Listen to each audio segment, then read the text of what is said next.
Hybrid workplace onboarding and training. What is it?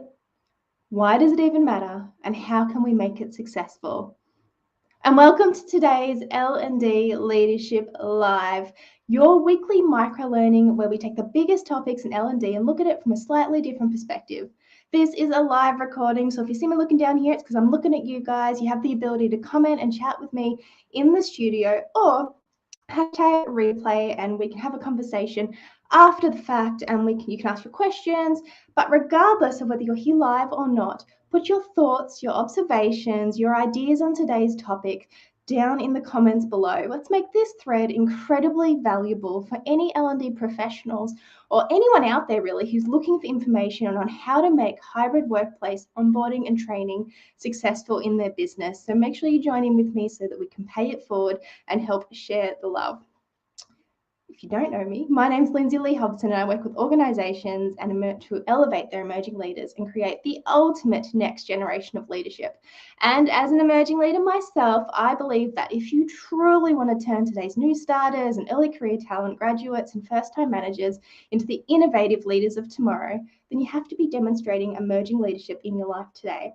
So I actually do a bit of hybrid training. And if you're following me here on LinkedIn, or YouTube or Facebook, which is all the places we're going live on, you might have just picked up on one or two of the other ways that I'm actually doing that today. But if there's one thing I really appreciate, as I said before, guys, as an emerging leader, as one individual, there's only so much information you can keep in your noodle. So let's pay it forward, share the love, pop your experiences with hybrid, your insights, your challenges maybe that others can help you with. Make sure you say hi if you're joining me live. So what is it? What is hybrid onboarding? Workplace onboarding and training. It's a mouthful, isn't it? Well, it's a blend of traditional face-to-face style training as well as a virtual component. So there's many different versions of it and different ways you can actually do it. But in principle, a learner could partake 100% in face-to-face trainings, and another learner could participate in the same trainings 100% online. And they can connect with different apps and things that we'll talk about later as well. But why are we even talking about it as L&D professionals? What is it that's coming up in our businesses that is driving this particular methodology forward? Well, many companies around the world are still focusing on trying to unlock the secrets since COVID of retaining talent and developing talent. And one of the solutions that they're coming up with is maintaining a semi-remote or a fully remote or even a hybrid working model. Well, why are they doing that? Because a recent study showed that, it was actually with Wakefield Research, that half of employees, so 47% to be exact, would likely find a new job if they weren't offered flexibility in remote or hybrid abilities to participate in work. With the focus on retaining talent, that creates a massive hurdle, and hybrid appears to be the solution. However, as an L&D professional, one of the major hurdles for that is onboarding and training. Like, what do you do if you have half your crew working on the other side of the world or on the other side of the country, or just not wanting to come into the office that day, and some of them there looking forward to the training face-to-face and engaging with you in real time? And here's the tricky thing. As an internal facilitator in a company, you don't necessarily get to get out and about a lot. You get to see what you're doing in the business, but you don't get a lot of experience about what other businesses are doing, unless you're a forum member, of course. And it's super important that if you are an internal facilitator and your business is looking at putting hybrid into place, that you continue watching this live. And if you do have any insights, you pop them down below to share with the rest of us, because training surveys are yet to reflect the same level of results for hybrid training than a face-to-face training or a remote training. So if you're purely doing one or the other, hybrid is yet to show that it's being as accurate or as effective is the word I'm looking for, which means I've heard so many members of the Learning and Development Forum and just L&D professionals out there as a whole are resorting to running two separate trainings because they're unable to get the results and they're not yet sure how to get the results in that hybrid training. So they're going, all right, we'll just do one in person and we'll do a totally different one online. And it's two separate trainings in essence you're organizing then, and it's expensive and time consuming. And I don't know about you guys, but I do like sleeping at some point. So hopefully the information that we're all sharing to here today will help you with that. And the other thing a lot of companies are doing are investing massive dollars in things that they just don't need to make hybrid work, because we're all a little unsure. It's all a little bit of theory and a little bit of, I think this could work, or yes, no, I know this will work, and then it turns out not doing it. And we spend a whole day working on something that isn't actually effective. And I can see little eyeballs popping up. I can see you. So feel free to comment. Let me know if you're on Facebook, on YouTube, or on LinkedIn, and you're joining in today. So what can we do as L&D professionals, or those that do hybrid training as well?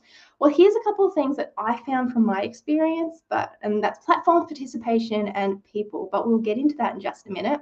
And they're layered approach. So we'll start with one and then we'll keep layering it up. But if you've got experience with hybrid trainings, make sure that you comment below if you're watching live and share your insights, or hashtag replay, and let us know what your thoughts and your experiences and your challenges are after the fact, so that we can pay it forward for others who are looking for help on this topic.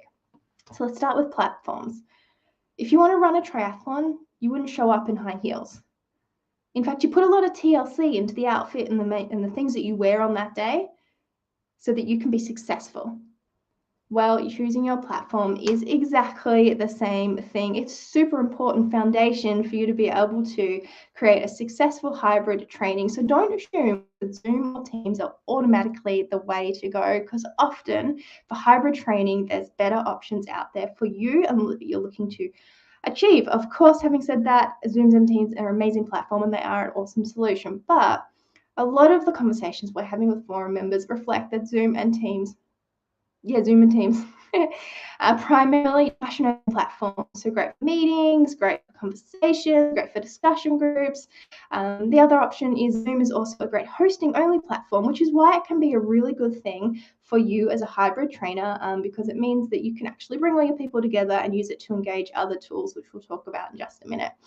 So make sure that you're understanding the outcomes that you're looking to achieve and how will they be measured, and you choose your platform accordingly. And as an L&D professional, that's what you guys absolutely excel at. So do what you do best and then find a platform that hooks in with that so that you're able to achieve that outcomes. It doesn't have to be hard, doesn't have to be difficult, doesn't have to be expensive. There are hundreds of different platforms out there like Mentimeter and Jamboard, Zoom, Teams, of course, Mural, Kahoots, Housepace, and Metaverse platforms as well. And yes, you can actually do hybrid training and onboarding in the metaverse, believe it or not. So many different options out there. If you're watching this today, make sure that you pop your suggestions for platforms out there, things that you've done successfully, maybe things you've tried that weren't successful as well. And remember, hashtag replay too. The second one being participation, because we all love inclusion, don't we? And once you've defined what the outcomes are and what you're looking to achieve and how they're going to be measured, embed mutual participation points into your hybrid onboarding and training for both online and face-to-face attendees. So ideally, they'll be location ambiguous. So if I'm online, I can engage exactly the same way as if I'm there in person, e.g. scan this QR code or go to this poll or go to this URL or engage in this particular quiz. Here's another particular tip that I found as well. If you're facilitating, actually, Warwick Mary, if you're watching this, because I'm sure that you'll pick up this topic and you'll be like, hey, this is something I know a lot about, so make sure you share your wisdom with us. Warwick Mary shared this with me. If you're facilitating, make sure that you talk to your online audience and your in-studio audience or in-room audience as if they are one and the same. So the camera is just another audience member, and you can make eye contact with it and treat it like it's just someone else there in the room. And that way you will help other people feel included. And giving everybody a way to engage. So if you're a facilitator and you have online attendees and you want people to chat box you as opposed to just talk, come off mute and talk, make sure you can see that chat box so you can engage with that as well. These are all little things that subject matter experts and speakers are doing naturally in their hybrid trainings, but as an internal L&D professional facilitator, these are little things that you might not know about. So I hope that if some of these have been useful, let us know and add your 2 cents as well, because you're an expert at what you do. And lastly, your facilitators. hybrid training, just like everything in L&D, is an art form, it's a craft. So make sure that you go out and get some support on different ways that you can do this. There are many people that can help you with that, or you can always self-led research like Google. If you have a content curation platform in-house, like LinkedIn Learning or Udemy or something like that, there's often topics on there. If you need to dig a little deeper, there's often topics on there that can help you with hybrid training. And of course, if you're looking for a community to talk about all of this with, make sure you let me know, and you can join the Learning and Development Forum too, because that's where we have a lot of these conversations, and that's where a lot of the L&D community in Australia and around the world come together for peer-to-peer support to talk about trending topics and innovative ideas and the best solutions for their training calendars. So remember to pay it forward, guys. Remember that if you're watching this and you want to actually be part of the conversation, you've had some experience, make sure to hashtag replay and share your insights, because you just never know who will be looking for help on this topic, will read your comment, and you've changed their life for the better forever. Thank you so much, guys, and I'll see you next week.